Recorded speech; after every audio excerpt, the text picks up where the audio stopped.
Tilang kailangan ang ihanda ni Roberto at Miguelito ang kanilang mga sarili na kung saan ang mga tao ng Maynila ang tumutulong kay Tanggol para lumabas ang totoo at nagsimula na ito ngayon sa pagkanta ng isang nakakita sa ginawa ng grupong Red Phoenix. Samantala sa kabilang banda, sinisigurado ni Rigor at Hector na hindi makuha itong si Ramon sa kanyang anak na si Tanggol. Kaya't mahigpit ang kanilang pagbabantay at ang dalawa mismo ang nagbabantay kay Ramon.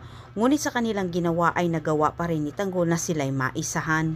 Sa tulong ng mga kaibigan ni Tanggol ay napasok nila ang hospital na hindi namalayan ng mga parak. Ngunit sa pagdating sa silid ni Ramon, dito na nahirapan sila Tanggol. Si Rigor napansin kaagad sila. At dahil naipit na sila Tanggol sa grupo ni Rigor, napilitan itong si Tanggol na bulagain ang dalawang ito. Habang nakipagsabayan sila Tanggol sa mga parak, ang iilan sa mga kasamahan ni Tanggol ay nakatuon din ang atensyon para itakas itong si Ramon. Hinati ni Tanggol sa dalawang pangkat ang kanyang grupo para masiguro nila na maipuslit nila itong si Ramon na walang kahirap-hirap. Samantalang pinagplanuhan na ni Miguelito at Roberto ang pagligpit kay Ramon, ngunit huli na silang dumating sa ospital. Wala na itong si Ramon, tangay na ni Tanggol at galit na galit itong si Roberto kay Rigor at Hector. Subalit aminado naman ang dalawa na sila'y naisahan umano ni Tanggol. Para kay Roberto naman at Miguelito, hindi pa huli ang lahat. Sa pamagitan umano ni Dimina, matunton pa rin nila ang lunggang pinagtataguan ni Tanggol ngayon at sigurado sila